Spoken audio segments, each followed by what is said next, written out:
मुंबई महानगर पालिका के एस विभाग में घन कचरा प्रबंधन के निजीकरण के विरोध में करीब 250 कर्मचारी पिछले 5 दिनों से काम बंद आंदोलन कर रहे हैं। हड़ताल का असर अब सड़कों पर साफ दिखाई देने लगा है।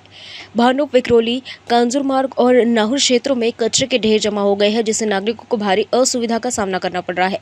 महानगर पालिका प्रशासन निजी श्रमिकों की मदद से कचरा उठाने का प्रयास कर रहे हैं, लेकिन हालात पूरी तरह सामान्य नहीं हो पाए हैं। आंदोलनकारी कर्मचारियों का आरोप है कि अधिकारियों द्वारा उन पर अन्य विभागों में काम करने का दबाव बनाया जा रहा है। कर्मचारियों का कहना है कि इस विभाग में निजीकरण लागू होने के बाद ये मॉडल पूरी मुंबई में लागू किया जा सकता है, जिससे हजारों कर्मचारियों की नौकरियां प्रभावित हो सकती है। इसी मांग को लेकर विक्रोली में कर्मचारियों का आंदोलन लगातार जारी है। 9 वर्ष झाले साहेब, त्याच्यामध्ये आज हे बोलतात तुम्हाला इतर वॉर्डमध्ये आम्ही टाकणार नाही, तुम्हाला इतर सेक्शनमध्ये टाकू। सेक्शनमध्ये वॅकंट पोस्ट किती आहेत? याच्या अगोदर वॅकंट पोस्ट नव्हते, आता बरोबर यांनी तयार केल्या। आता कामगार किती? 350 कामगार आणि वॅकंट पोस्ट किती आहे? 46।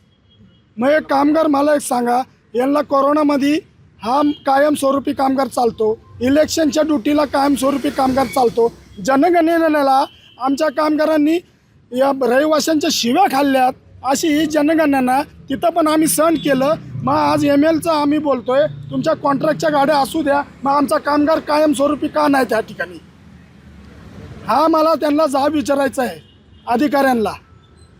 आमचा फक्त उपयोग करून गेला जातो साहेब। धन्यवाद सगळ्या चॅनलांचा। कामगार हा भरपूर गरीब आहे, सफाई कर्मचारी भरपूर गरीब आहे, कर्जबाजारी आहे, तरी तो घाणीचं काम करतो आहे। फक्त कामगारांची इतकीच मागणी आहे की ते प्रशासनाने जो करार केलेला आहे, कारण युनियनने आम्हाला दगा दिलेला आहे अशा करारावरती सह्या करून, तर प्रशासनाकडे आम्ही भीक मागतोय एका पद्धतीने की या करारामध्ये फक्त कर्मचारीचा क्लॉज आहे ना तो वगळा। त्या कर्मचारीचा क्लॉज वगळला ना तर आमचं पोट वाचेल साहेब।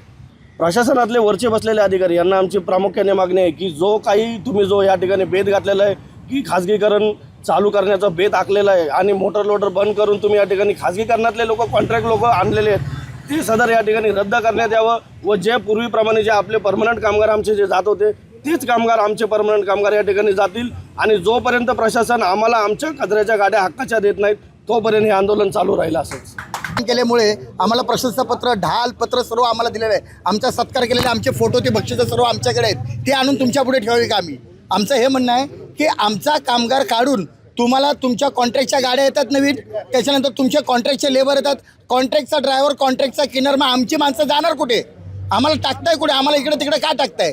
आम्ही असं काय केलं की आम्ही काम नाही केलं? तो आमचा जाब आम्हाला तुम्ही सांगा, आम्ही विचारतोय तुम्हाला तो। हे माझं म्हणणं आहे की आम्हाला पूर्ण ती गाड्यावर आम्हाला काम द्या। आमचं काही म्हणणं नाही, आम्ही आज बी जायला तर आहे। पहिल्या दिवसापासून जर गाडी आली असती तर पहिल्या दिवसापासून आमचे कामगार पण घेतले असते, पण ते म्हणतात ह्या गाडीवर तुमचे कामगार जाणार नाहीत। त्यामुळे आम्ही असं हे धरणं धरलेलं आहे साहेब।